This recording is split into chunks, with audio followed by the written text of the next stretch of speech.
Welcome to the Leave Cast. Sorry, guys, I got some technical things going on. Hey, well, this is a live talk show based on the epic. Joining me, as always, is my brother Dan and Jansen, the Gleeman. Welcome, everybody. Thanks for coming. Hi. How y'all doing? Give me a moment today. I'm excited to talk about this today. Got a lot of things to talk about. Let me turn this music down. There we go. Going to be delving into a lot of the Sedai today. Yeah, I'm excited. This is a very fun chapter to talk about because it does touch on some of the issues that we all have with the Sedai.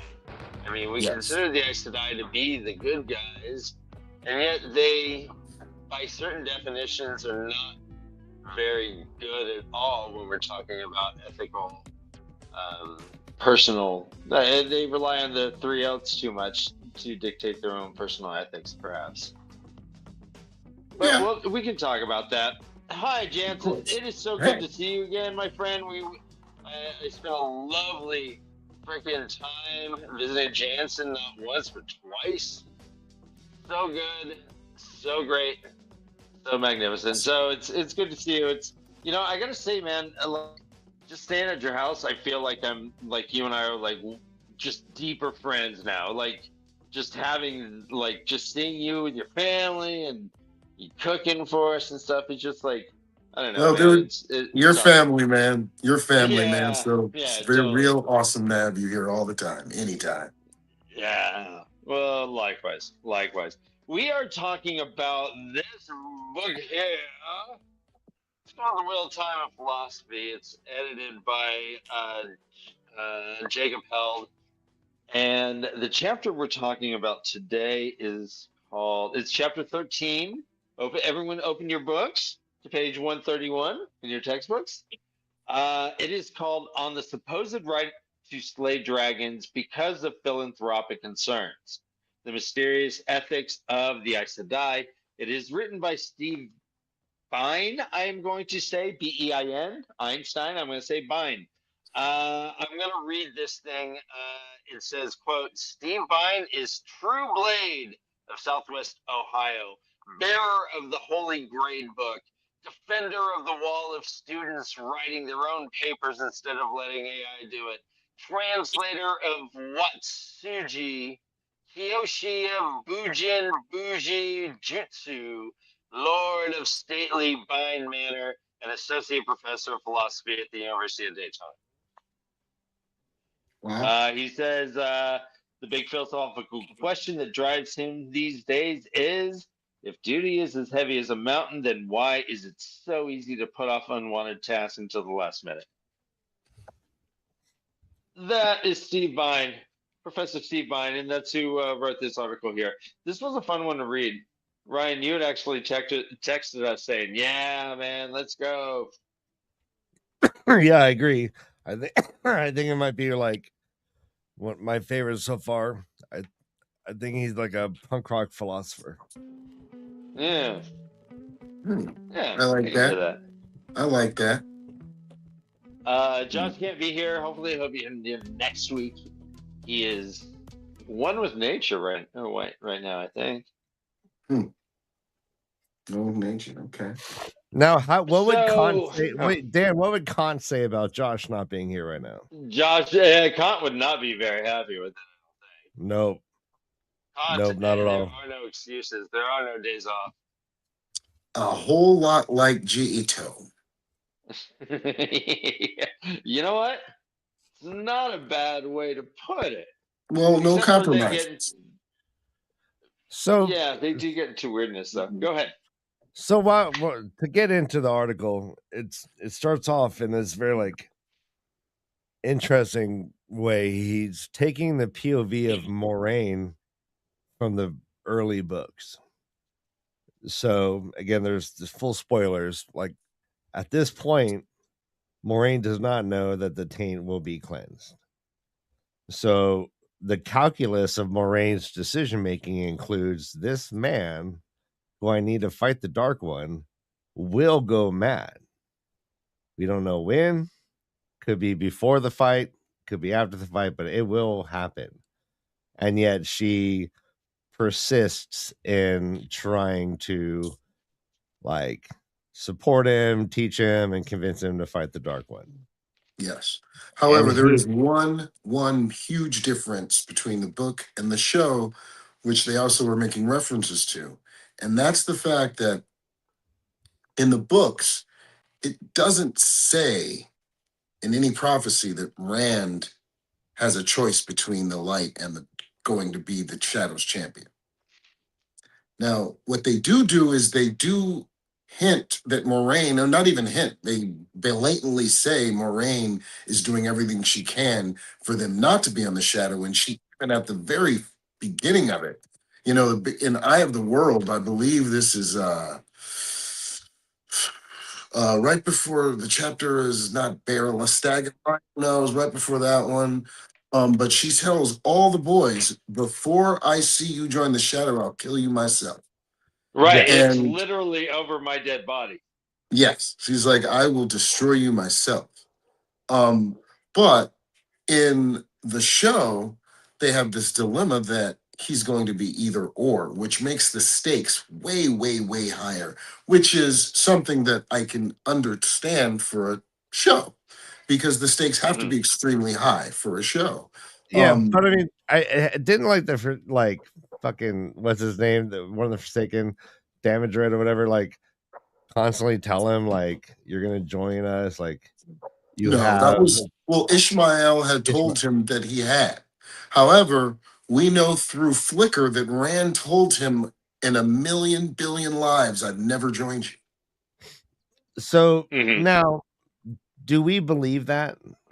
Do we believe that the wheel turns and he just never? It's always like this dramatic tension, and then it always just like ends in like a, you know, well, you know, it never happens, right? We can reference, well, as far as a soul goes, we can reference Teleran Riyadh.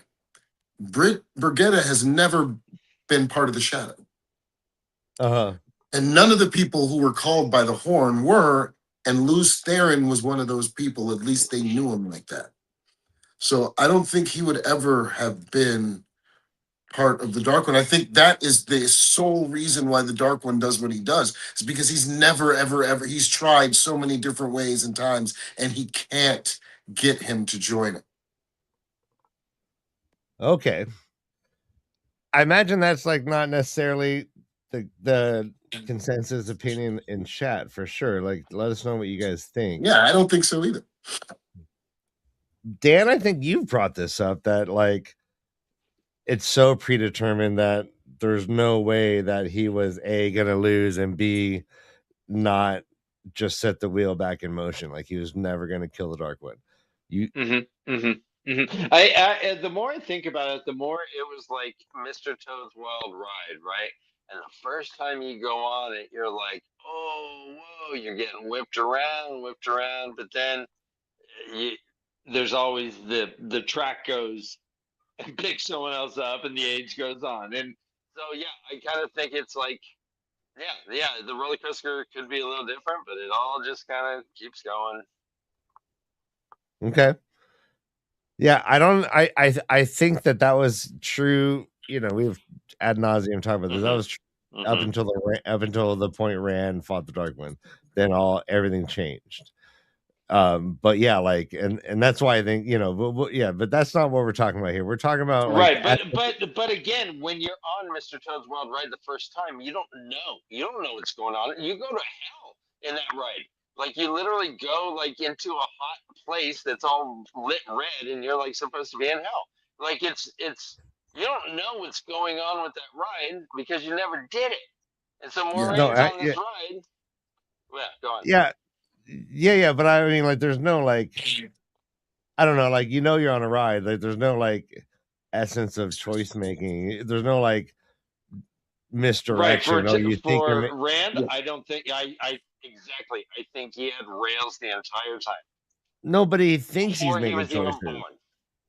All right, Well, so the rails were see this. It comes back to, I think, like actually, what I think the biggest cages in all the Wheel of Time are the ones that have the foretelling, because those are the Mm-hmm. foretelling that makes that gives you a blueprint of what's supposed to quote unquote happen, what may or may not happen. But like, if there was no prophecy, no prophecies of the dragon at all, would the same things have happened? yeah. Yes. Well, I mean, Dan says yes.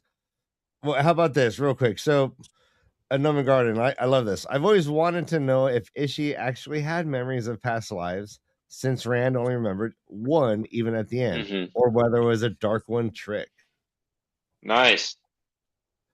That's a great Well, idea and because in the yeah. end, we learned that like the Dark One was lying about everything to True. everyone. And we also know through everything we've seen that Ishmael, it's very possible he did not see those. It's very possible he came to his conclusions from his profession as a scholar. You Uh know, huh. that's what Mm-hmm. he was. He was a philosopher. He was a scholar. And in fact, at the end, in A Memory of Light, Rand says, "Is that what happened to you, Elon? I know, but Did you become a uh, mad on your own shit?" it's kind of like Noam Chomsky started off good and then went to Epstein's Island. Yeah, yeah. No, no more no. That's what I mean. But so let's take this direction into the odds. So it breaks down. There's even a pie chart in here, guys. A pie chart. Look, Yeah, that it's just. kind of breaks down. I'm sorry. Oh no, no, yeah, I was just gonna like frame it. It's he could. It goes through the Hitler problem. You, if you have a time machine, would you kill Hitler?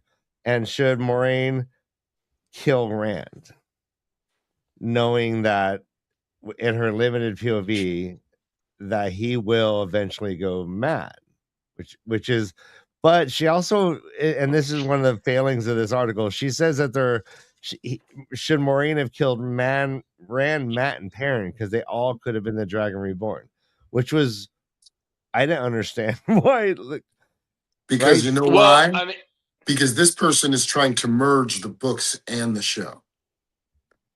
right. Let's take all that aside. Let me finish the point I was trying to make initially. Is that that in this show, Logain says that it's 50-50 chance that Rand can defeat the Dark One. He gives it about 50-50 chance. But when this author breaks down the odds of Rand either losing or turning to the dark side, he gives it more 5 out of 6. He says that the Dragon Reborn could stay good. He tries to side against the Dark One, but too quickly he goes insane, which was a real possibility, perhaps, in this, or at least the drama around it. The second one was the dragon stays good. He defeats the Dark One quickly enough that he doesn't go insane until after the world is saved, and then he tears shit up. He starts breaking everything and does what the dragon did the first time. It creates a new breaking, which would again be a negative.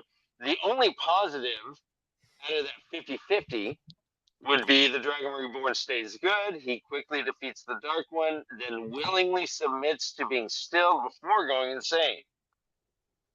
And Yeah. this is what Moraine was kind of counting on, but I guess that's what hope is, right? You find the possibility. Now, I think that Rand always, like Matt's luck, Rand always would have rolled whatever die that would have been that 1 out of 6. He would have always won. Yeah, and that's one of the things that this author fails to bring into like account. Like these odds definitely sway towards Rand. You know, of all the options, even if he were to go to the dark one, I think something would have intervened to like make him not. You know what I mean? Like it's Well, like I agree with you. uh However, like when you talk about, some of this and you really break down like everything, especially the Corinthian cycle, it actually tried to tell everyone that he would actually heal Sadine. All right, RFK, tell me about vaccines.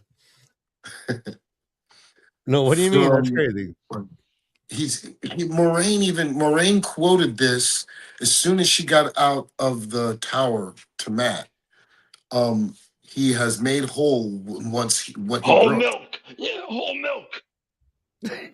So he tells Sorry. him. I mean, that's part. And Matt even says, "Oh my God, that's the site. That's the prophecies of the dragon." So even so, when we talk about the blueprint of the whole prophecy of the dragon, and if you really, really dissect it, Uh-huh. it tried to tell them that Rand would do this.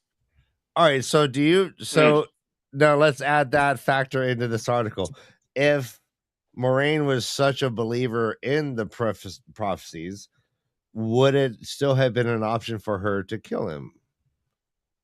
It would have been an option, but she had a couple of things and an advantage that only people who've read the books over and over again can realize, and that's the fact that anything that was said with Moraine being a block away or less, anywhere through the entire book, all the books, Yeah. Moraine knew what was happening because she was eavesdropping on everybody.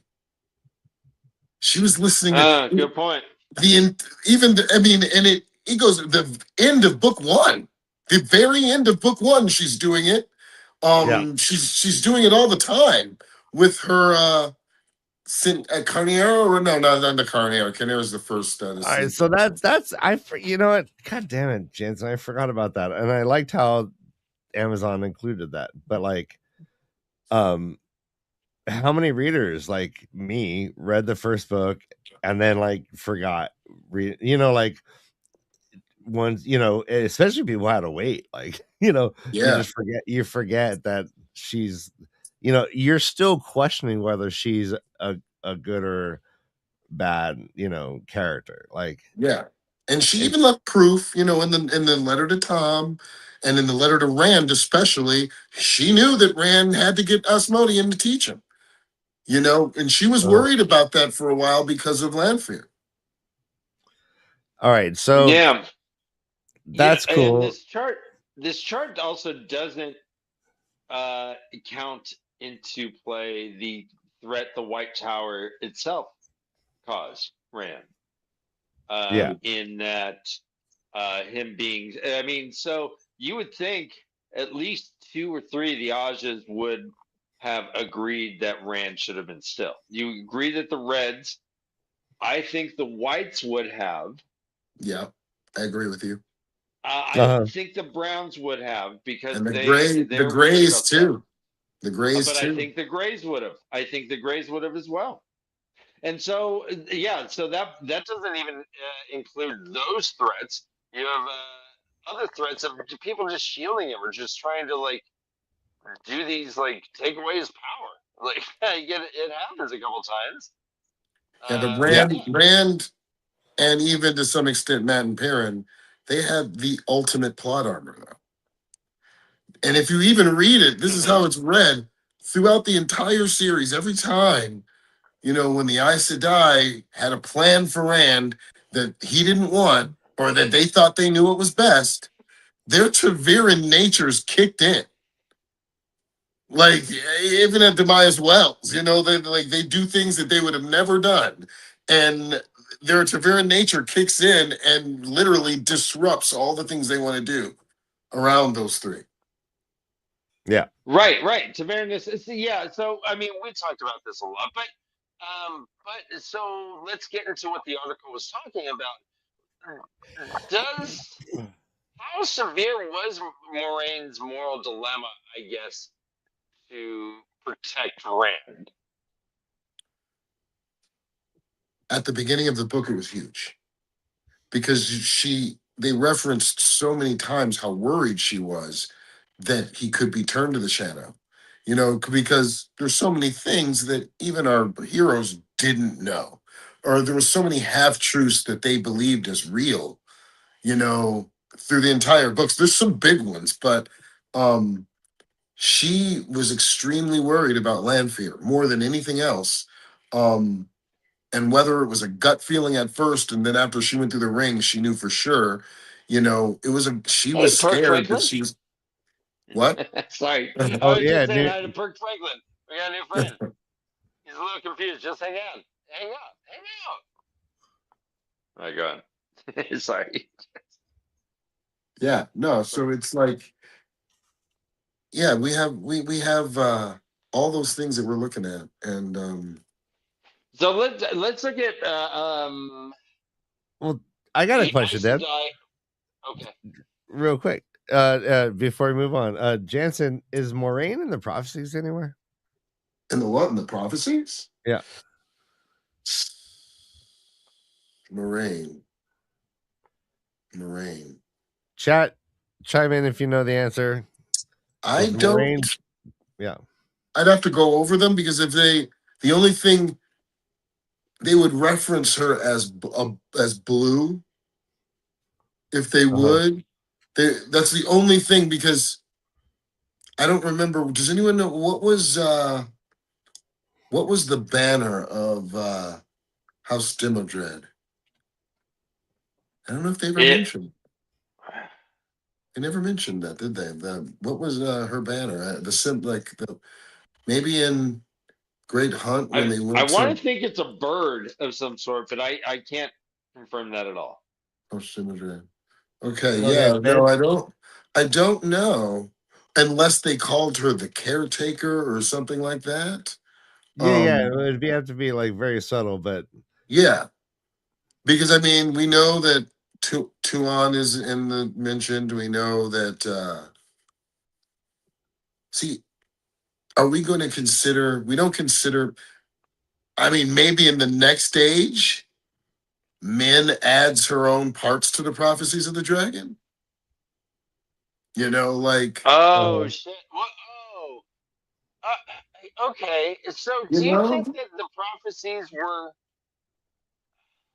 written I over never time. thought the prophecies were done by like someone like Min. I thought they were done by someone like Katara, Well, who think just about. Well, went. who do you think? "Bah!" Let's think. Who had a lot of? Remember, how did the Shan get the prophecies? Now we know that their Damani could also read the future and things like that. And how did they get the Ascenic cycle? We know that they had their own version of a Darbenda at least 400 years ago, and other ones. They say that they had Doomseers before that. So some of those weren't they altered? Doomseers, huh? Weren't they altered by Damage though? Isn't that one of the stories of the Shan Chan is? Wasn't it Damage like one of the Forsaken altered their prophecies, and that's what Or corrupted them? Semerhag or whatever, yeah. I think it's Damage. But yeah, or Demodred, but yeah, but they could definitely still see the future. And we know that some of the Ascenic cycle was absolutely right. Rand did weep over his own grave. He did, Mhm. he was blinded and now he saw. Those were all parts of the Shansen prophecies. So we know that those were true. And but as far as Moraine, I don't think Moraine was in. I don't remember her unless like no, and we can say this is the wheel of time. Things keep going on. The prophecies of the dragon were written over the course of ages. People put in there. We know that for a fact because so many different prologues and that we see are from librarians from different ages, from different things who wrote. We even and yes, we have proof that some of it was written in the fourth age. Right. Right. Well, So loyal, yeah. And or there's others in an unknown age.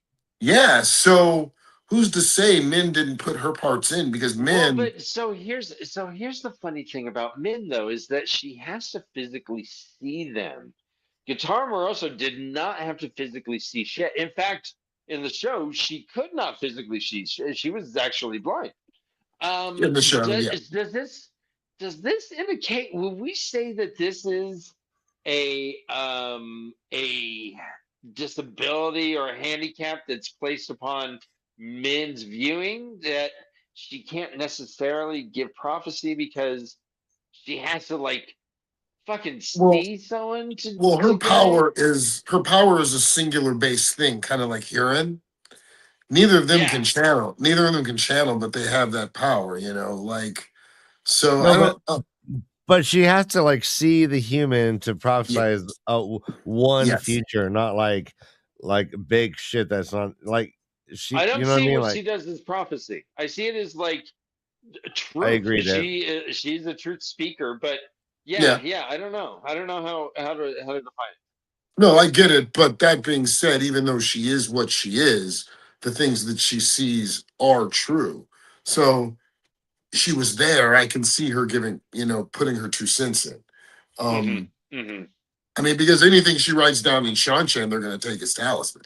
maybe she'll have a foretelling. Maybe she'll have a viewing of one of the foretellers. That's everybody could channel. She said that everyone who could channel, she saw viewings around them. Yeah. Let's jump back into the morality of Moraine, if I can, because Oh yeah. I want to ask you guys what Uh-huh. I want to ask you guys: is Moraine a big fat liar? Oh yeah. Pants on fire. Hell yeah. She is a hypocrite by her own values of necessity. Like Which are her own code. She is definitely a hypocrite. yes, I mean, so and yeah, go no, ahead. her code, her only code, and she says this at least twice, is to shepherd the dragon reborn into the world and help him win the last battle and see him to Right, the last battle. So whatever it and takes. She we even can says say that that to she was Lang. vital. Yeah, she I was mean, vital. yeah. She was No, vital. and that's why it was really interesting to talk about whether she's in the the Corinthian cycles or whatever, because like this woman takes it upon herself. She and her pillow friend witness something and then go on a lifelong secret mission, and she is an absolute Mm-hmm. super soldier. When I say she's a liar, like yeah, she's survived 20 years searching for this Well, whole Ryan, let's dig a little deeper into that. So I don't think loyal is in any of the prophecies. I don't think Nynaeve is. I know Egwin is through the flame of Tarvalon, her like sacrifice at the end. I Wait know for the Matt. light. Wait for the light. That's the closest thing that we know of with her. We know that Matt and Perrin are in the prophecies, as is Tuon, or just the daughter of the nine moons, whoever that was at that time, and happened to be Tuon. But we don't have a lot of prophecies from any. I think it's more or less those four, and I can't think of Well, anyone else. Perrin is definitely in the prophecies. yep. And So is Matt. Matt Luke. is. Luke Matt is. is Oh, also Lord Luke. Luke, He's yes, a yes, dark Luke is yes. in the prophecy. Yeah. prophecies. He even says it. I mean, to Perrin. Is Patton As Fane? yes. Pat Fane is. Yes. Yeah, I believe he is. I believe Oh, he I can't is. remember. I can't remember. If Who he is, called me? please chat. Give us. And if Let Noah me Garden or think. Wadaholic or someone, yeah, Let help me us out. think. Perrin is in Dark No. Prophecy? What the fuck does that mean? Perrin Well, is with in the Luke. dark. He's in the dark prophecies. Perrin is in the they remember The Wolf um King. no, but also in the dark prophecies, it Moradin reads to Grindel that the wolf will fall. Hmm. And they didn't realize that they were talking about Hopper getting killed. Who? Oh, what? Hopper's in the fucking prophecies, He's and the the wolf that Marine falls. loyal. He's the wolf that died. What? What? All right, this is That's a blowing my mind. bold statement. All right, so we have like 5 or 6 people now in prophecies. And a wolf. I mean, I guess you could say Tigraine because she was Yep, of the I Tigraine, was gonna born say, of a yep, yep. maiden. Born of a maiden. Yep, Tigraine. um Who else? Yeah, okay. But they're all in correlation to our four main people, the three boys and Egwin. And again, it's weird that Nynaeve isn't in there because she does some of the most miraculous shit Yeah. in the books. Yeah, nothing about a healer, nothing about a braid, nothing, nothing about a stone face. Oh, wait, Lan is in the prophecies, ain't he? Uh, Isn't he the king with no land or the broken crown or some shit like that? you might be right. The towers, broken towers, something. Hey, I don't know. I know. Yeah, Anyways. that's before they invented ED medication. Oh, Nynaeve is. I've not been with a woman since I got You got, raped when I was like 15. yeah, channel that bitch. Come on. All right. Yeah. Oh, she's like, I got you, baby. I mean, the trumpet that they talk about when the trumpets of battles are blown, I believe, is the one that was in the attic of Sinbui. When the trumpets of battle are blown, that's one of the part of the prophecies that they talk about. And I believe it's Jane Farstrider who says that to Matt. That said Bro, buoy is hey, Jansen, get the no hell out of Dan here. Senbu is not in the prophecies. I didn't Danson. say he was, You reptile but guy. You he know, blew Jansen, I he, trusted you this whole time. he blew the trumpet, is what I'm saying. Yeah. Oh my God, Sam Bowie blows. You did. Oh, okay, or just Bowie blows, Dan. Bowie blows. All right. Hashtag At least that's what I So this guy starts to break down the Three Oaks and starts seeing how easily they are to kind of be manipulated. The prime example of the first one, you can tell no words that are not true, is the example of Moraine with Child Valda, Child Bonehold, and her saying, "Yeah, we're meeting my sister in Whitebridge," giving something that is technically not untrue, but is certainly a suggestion that is not true as well. It is Yeah. in essence, it's not a lie, but it's untruth. And Kant would say you can't do that. You can't. You can't. Emmanuel can't do that. You can't. He was a stickler for that. If his name was Emmanuel Khan, do you think he would have been like, you can do that? Like if he was Emmanuel, go ahead. yeah. Emmanuel's all good. You go ahead. You can't. Kant, it says here, is a strong advocate of what's called deontological ethics.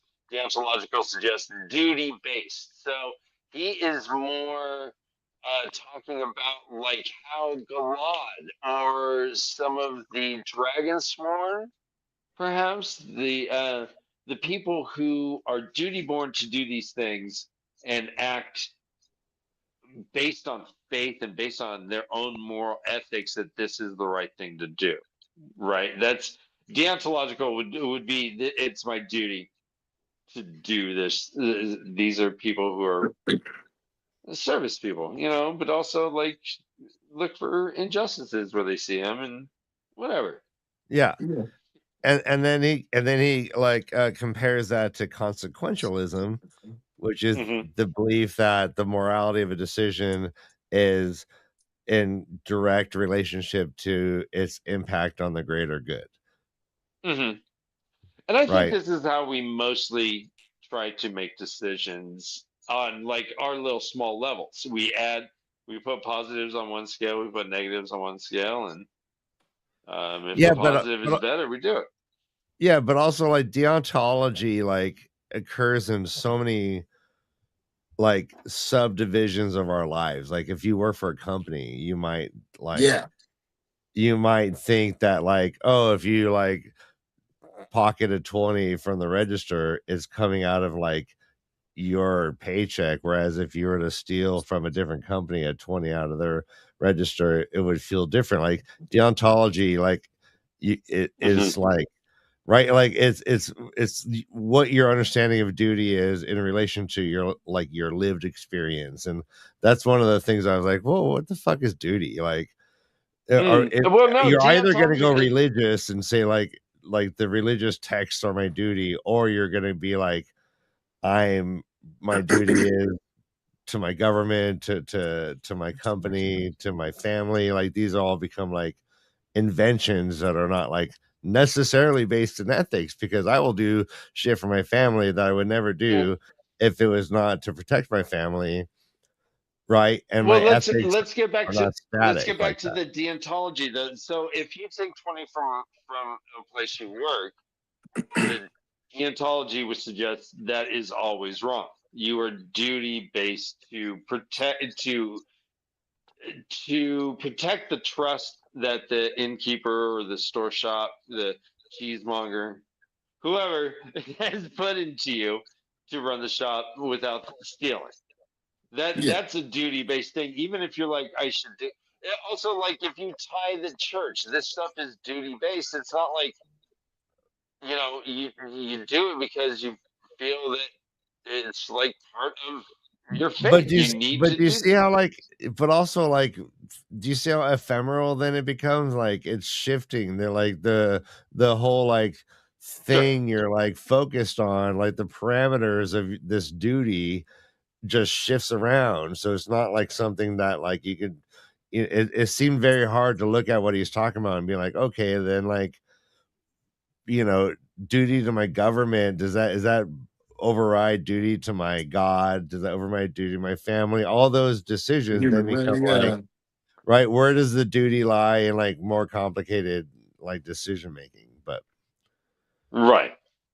right, Right. if I your mean, duty is to do a good job at work, but then all of a sudden you're like causing cancer through like through like hiding cigarette, like you might be the best person at deceiving everyone that cigarettes are safe, but in the end, like what your real, then duty shifts. Like your duty should be to like the greater good, but like you also have a duty to your company, and that gets all like weird.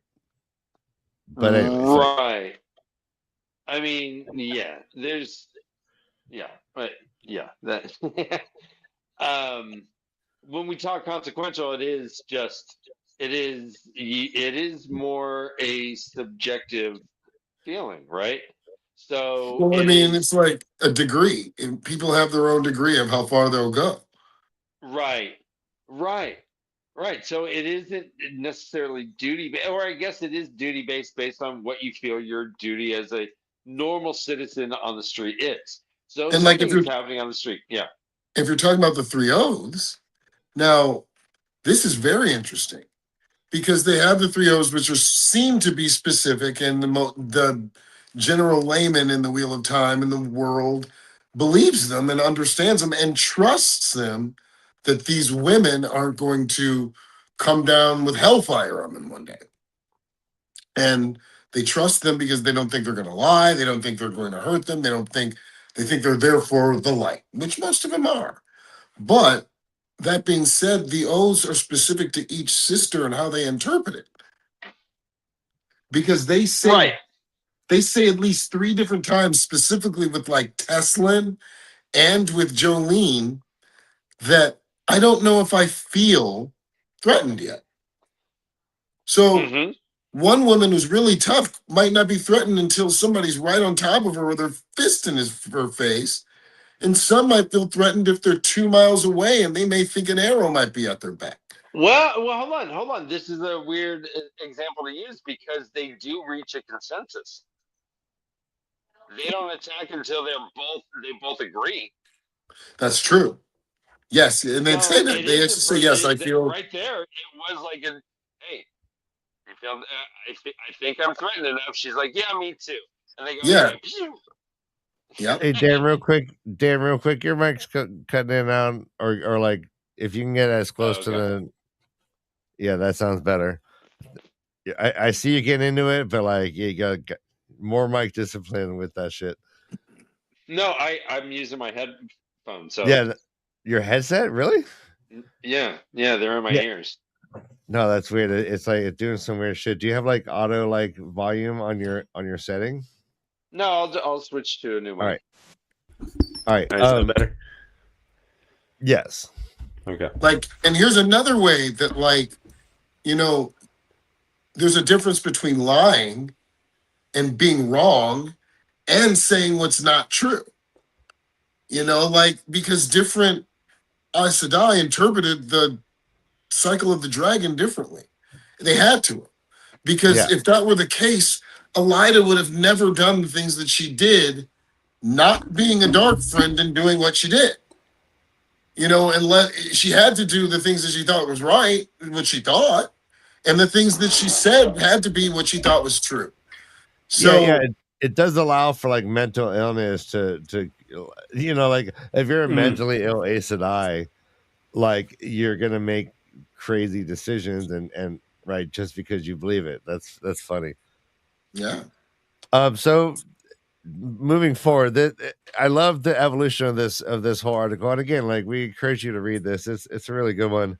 He goes from consequentialism, and then he starts talking about, surprisingly enough, like Buddhism.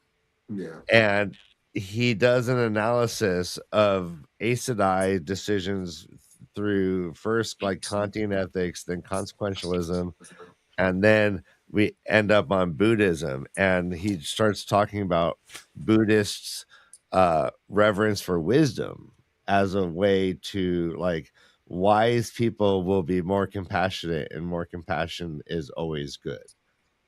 And then he says, who's more wise than like 300-year-old like Aes Sedai, right? And he then compare. So it's kind of like confusing to get what is he really getting at, but he starts comparing Aes Sedai actions and decision making as every rule they're breaking because they're wise and their heads are straight and their hearts are right, and they're making decisions that are decisions that you basically mere human uh, can't understand the complexities of. So the wisdom of the Aes Sedai allows them to be strong fighters, make decisions such as killing baby Hitler. We go back to the beginning. Like an Aes Sedai could do that because they're doing it out of like a source of wisdom. And that was fascinating. And in the very end, he starts talking about, what is it? The Shinto Buddhists? Who are the fighters? No, they are the what's it called? Shaolin. Like Shaolin, yeah. yeah. Shaolin, yeah. Yeah. So then he brings up Shaolin Buddhists who learn to fight to reduce like evil. Right. And then he brings it all around to say that there are like female Buddhist Shaolins, and that's what he thinks the Aes Sedai. If you look at all the ethical like examples that he was breaking down, in the end, he resolved to say that the wisdom of the Aes Sedai, he considers them to be female Shaolin Buddhists who can do harm, but we allow them to do harm because it's for the greater good. And they do it with the right, like all the Buddhist kind of like right mentality, right intention, right thought. It's very fascinating. There's no way I'm going to get to it all the way, but like I just wanted to get to the end because I love the point he made with that. What do you guys think about that? All right. So this article in like 7 pages was literally all over the fucking place. To be honest, he brought in egoism. He brought in comparativism. He brought in. He was talking about what was it? Compassionate wisdom versus wise compassion. But there's only 4 notes in the back of this essay, and I was left wanting. There's only one actual book quote from Kant. So this thing kind of like rattled me a little bit, because suddenly we're talking about the 5 paths to enlightenment within the Aes Sedai, which I never really considered any of the Aes Sedai trying to achieve enlightenment. And he actually points that out. He's like, yeah, it might not be the best example because they suck at trying to become enlightened. Yeah, but don't they get enlightened every time they open up to Sedai? Yeah, maybe they have a jump start. They don't have to like even look for it. It's right there. Oh, that's funny. Because they see the world completely different. No. Would someone who is enlightened lie? The way Moraine does. Would somebody who is enlightened still want personal gain? I don't think they would lie at all. I think compassion. I don't think they would lie at all, unless it was not even the most compassionate thing to do. Would they lie to save someone? Would they be Galat? I think that if it's the most compassionate thing to do, then they would.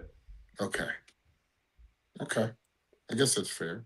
See, and that's what. Well, I mean, again, like compassion, it almost breaks down in numbers. Like this book series I'm reading, like there's this like very like hyper intelligent like being who can read everyone's emotions and then starts controlling them, and like they all start like behaving differently around him, but you question throughout, like, is he doing this for a greater good? Like, because he's still like there's some sort of great threat coming and he's rallying nations in a way, right?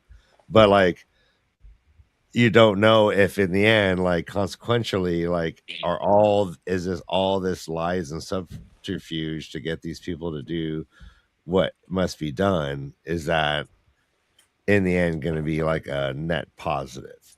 You know what I mean? I think the common denominator is this. I think that the main goal for the entire White Tower was to see Tarmangaden won. Yes. So whatever they had to do that was okay.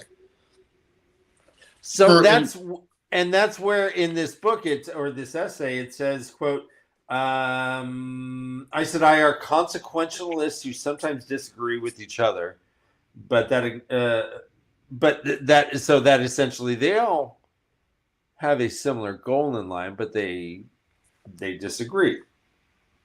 I'm sorry to interrupt. I thought I had more on that. I guess I don't.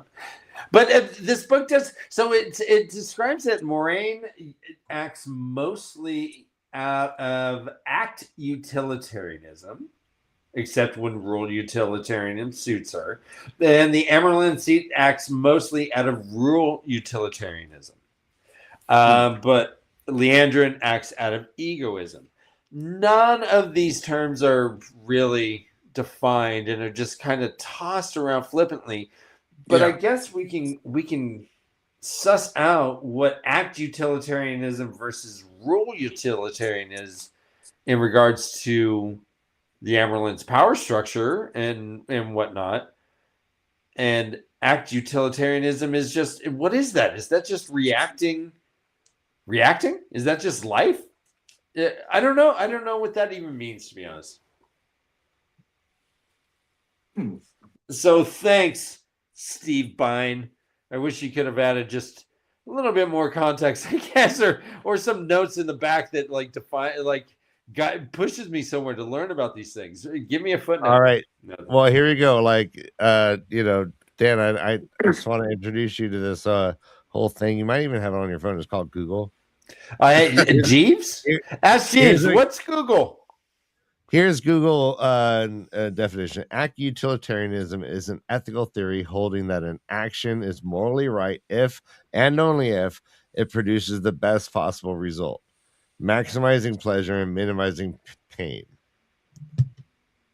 Word. Yeah. Okay. Yeah. And what is rule utilitarianism? I'm not gonna look all this up live, but yeah, like, Okay. all right, no, here we go. Rule utilitarianism. Then let's fucking wrap this bad boy up. This has been a good show, Okay. Sure. but the rule utilitarianism is an action is morally right if it conforms to a set of rules that, if generally followed, would produce the greatest happiness for the greatest number of people. Which, So, therefore, Ugh. so that tolerates lies even through the first oath. Can we interpret that as being rule utilitarianist? Jansen, what do you No, think? But it's not a lie though if it's the truth. yeah, Dan, they're not lying. They're just truthing in It's flimsy way. misdirection, and they're misdirecting. They're misdirecting people who they deem as naive. And that's one of the reasons why, like, Tamal Thor is the first person in the entire series to do this. He says, "Tell me what she said exactly, her exact words." Yeah. Because some people were smart enough to figure out what they were saying. Yeah. And your Ace Sedai mind tricks have no power over me. Yeah. So there were some people who could see through that. There were even some people who could see through compulsion, more gays. So I mean, there was it's I guess wow, it's even if you're being lied to is individually based too. How you take it in and your intelligence level, all those things. Like now this Yep. so this is funny. I started this whole basis of questioning by asking directly, is Moraine a liar? And I think you guys said yes, but now I'm hearing no, she never lies. she is a misdirection person because she can't lie. She can't What lie. is it? She's taken She said no. It said she can't speak a word that isn't true. But is she lying? I contend yes. She lies all the time. Yeah, I guess But but actionably at the end of the book, spoiler, Rand beats the Dark One. What? A lot of good shit happens. What? So all of her actions as an act, whatever. Utilitarian. Oh, so are you a means justify the ends, or the ends justify the means kind of guy? If you waterboard if Perrin cut off his person's hand, right? All right, never mind. Sorry. No, I mean, yeah, like let's don't it be fun, guys? That's consequentialist, right? No. I think this is the best way to end the show. Let's each answer the Hitler problem. You're in a time machine. Do you go back and fucking kill baby Hitler? Oh, Jansen, I'll let you go first. I'm thinking. Are you asking would I kill him, yes or no, or what would I do? Like no. I mean, if you want to say how you would do it, feel free. But I'm just saying yes or no. Would you go back and kill? So I mean, I'll go back to. This is a rough question because it's like, I mean, do I want to go back and kill the most evil person I've ever heard of in my lifetime? That's the right thing to do. As far as that, yeah. I mean, if you know that that's going to happen, and we're talking about doing something that the theory of relativity says we can't do, then yeah, you either no, you know what, but you don't have to kill. Like, you don't have to kill. Well, I mean, like, I don't think you like. Are you going back to alter time to alter what he did? Yeah, let's imagine you have like one day. Like, I don't think you can like hang out with this kid and make him a better person. Give him Viagra. He would not. So that he makes better decisions later on. I think like you got. I mean, you kidnap him and you put him in a adoption agency in Australia or in London or someplace else. Don't give him the same path that he went. Put him in an artist colony. He was an artist when he was younger. Like, he continued that. He became a great artist. He sold it and, whatever. But alter his path. I mean, if you can go back in time and do anything, why not do anything? It'd be very hard to go back and kill a child. Yeah, I mean, I think back to the Whitest Kid You Know clip where this guy pops up and he's like, "Oh, I just came back from the past. I just killed Henry Weinhardt or whatever." And there's like, "Oh, who's that?" And he's like, "Oh, you never heard of him? That's great. He was like a really bad guy. He killed like 500 Jews." And he's like, "Wait a minute, why didn't you kill Hitler?" And he's like, "Who's Hitler?" And he's like, "Oh Yeah, no, 500 yeah. wouldn't have been bad, but now there's So millions." Like, you so have to. I think it. Yeah, go on. We have to remember Hitler was voted for. That's just the funny thing about history. When people talk about this evil man, Oh, it's a rigged election. they talk about this evil man, but he didn't do it by himself. He didn't do it by himself. Dan, is that a donut in like an almost triangle? Right? I think No, it's a drone missile on your house. Oh no, I think it's a donut in an I'm almost watching triangle. you. Oh no, I'm being Maybe. threatened with. Oh a squiggly- no! Oh no! With emojis. This is getting scary because Emoji that's my font. Dan. That's my signature. That is your How does signature. he It know? isn't. How does this background? That's your piece of land, Ryan. You have 2 acres of just dust. That's part of his. How did All he right, have so that much, as your so background? much puppet hate. Like, hey, So hang much. on a little bit, get to know us. No, Ryan has a cute dinosaur shirt and everything. Yeah, I'm a huge deal, bitch.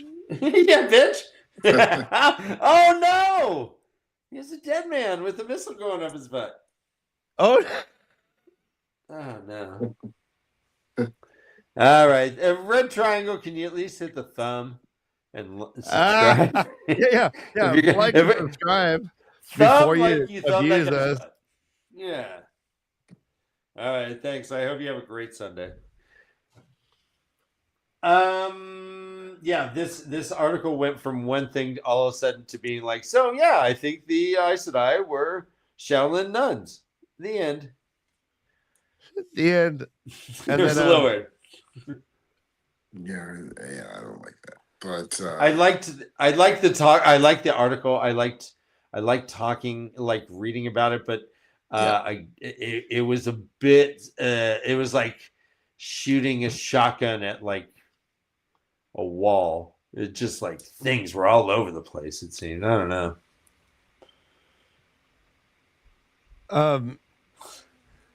And I agree with that. I love this ending sentence. I wanted to like Thanks, read bro. it. Yeah, All do right. it, Ryan. He goes, I don't see an equivalent to the Eightfold Path in Jordan's novels, but borrowing the first 5 steps does help us make sense of why the Aes Sedai ethics seem so weird. And drawing on Buddhism is not a random choice. Clearly, Jordan drew from Indian philosophy in creating the metaphysics of the wheel of time, reincarnation, the balance, rather than opposition of good and evil. And I love that point.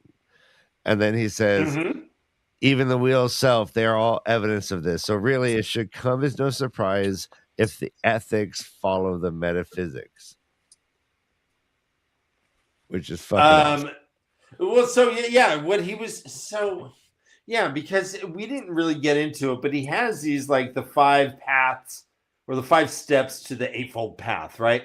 And he lists them as having right views, having right intent, right speech, right action, and right livelihood. And he combines, he connects those to the 3 oaths, but he says specifically, quote, the 3 oaths and the 5-step path are independent. They complement each other and must be observed simultaneously. Yeah. So it says, well, the first oath says, speak no word that is not true. The 3rd step, which is right speech, speak in a way that defends the world from shadow, as he has it, says you can allow people to reach the wrong conclusion if deceiving them in that way helps defend it. He's saying based on these paths, it's actually morally cool if you do that, just so long as it's all against the shadow. So he says right views is see reality as it truly is, not as deluded or corrupted minds have taught you. The right intent says based on your corrected vision of reality. Make it your goal to defend the world from the Dark One and his servants. Right So speech is speak in a way that defends the world from shadow. Right action is act in a way that defends the world from shadow. And right livelihood is just be cool. where does Varen fit into all this? I think Varen follows those paths. Yeah, no, But she's she a, does. yeah. She's killed, and remember, she says to her, Egwene, it would take a very special kind of redemption to help me. She No. has done very evil things for the greater Yes, good. but like, all right, but all right. So like, let's look at it two ways. One is she an act utilitarian? Is she just acting in a way that she believes is going to create a greater good, or consequentialist? In the end, could Rand have done what he had done? Would the last battle have looked the same if Varen did not do as she did? I believe nothing would have worked if Varen didn't do as she did. So consequentially, I believe we might be able to say that every action she did in the end was like killing baby Hitler over and over again. Right, but do we also think that there was a Varen in all these other ages? Yeah. I do too. Yeah. It wasn't her name. Her name was probably no. Joyce. I don't think so. There's only one. There's only one White Tower. I mean, yeah, like maybe every time it. I mean, her soul. Around. Yeah, her soul. I mean, and it's very possible that Varen had a gray soul. You know, one that had to work in both, you know, the dark and the light. Mace Windu, if you would. You know, like she had to use both things for the greater good. Yeah. And that's a perfect she did. Well, it's not even greater good, it's against the shadow in Professor Bynes' reasoning in combining the 5 steps to the path. So and I kind of actually liked that. It just came out of nowhere for me compared to the first 3 pages or so. Suddenly we were talking about the like in the last 2 pages we were talking about Buddhism. But I like this connection a lot, and I wish that he just built on that a little bit more and just had the whole thing be the Buddhist path to enlightenment through Aes Sedai or whatever, you know, and taking a couple examples. He mentions Leandrin, but just as Leandrin as an exception to being like, she doesn't do any of this shit. She's just all for herself, and that's it. It's Moraine, the Amyrlin, and Leandrin. But I would have loved to have seen Varen or some other shit. Like even example, Nynaeve, like, man. and he he didn't know Leandrin was like a Black Aja. So well, let's think about Alana. Alana's a good one. Alana's a great one. She essentially rapes a man for what she thinks is right. Do we blame her for did the pattern compel her, do you think, to do what she did? I think that her grief over losing her other warder and the fact that Fael made it known that she would kill her if she tried to do it to Perrin, that she was in a state that she just needed a fix. I mean, I need that. Because remember, Varen even sat her down after she did it and said, "We didn't discuss you doing this." Yeah, no, but also like, you know, was that the well? Wrong That's choice? What I'm saying. Did the pattern push her to do it? Was it like or no, part of the or fucking just shit? Or was she just like fucking like high end, like, you know, if like she did okay, well, I mean, did she do the right thing? It's one of the most dangerous things she could have done, right? But in the end, was it the right thing? Well, she put the Dragon Reborn at the most risk because she did exactly what Gowan did to Egwene. You know, she didn't put herself in harm's way like Gowan did, but she didn't put into consideration the fact that if she was killed, the world ends. All right, so crazy that people hate Gowan, but that more puts her on equal measure with all of his wives. Right. So I mean, like, yeah, but he chose his wives. I get all that, but like in the end, like if she's like super soldier trying to save the world, making that move, I thought was badass. And also, I do believe that by the time she was like lying, almost dying, right, and Nynaeve was like curing, like that meant nothing to Rand. We have a lot of Rand POV, and he was not wiping a tear off of his cheek that woman's like dying like 10 feet. What from if him. she had died though? I don't think it would have mattered. He was Bodhisattva Rand. There is a physical magical bond that gets ripped off of you. This is like, I mean, maybe it wouldn't because he wasn't even in his body. No, remember, man. They make references to Rand tearing up from the inside, feeling himself unravel because of the people around him that were getting hurt. Now, he specifically meant one of them when he was talking about Elaine, when she was... Egwin, right? No, when Elaine was getting ripped into and they were about to take her babies, mm-hmm. Rand was feeling that. It said he felt one of the women hurting. And so he was feeling things. Now, I'm not sure he was... You're right. They didn't specifically mention that Alana was hurting. Jansen, what is his like health bar going down? I'm sorry, I'm talking over you, Dan. Go on. Jansen, doesn't he even say, I can feel it and I can't do anything, but I have to let it go? Yes.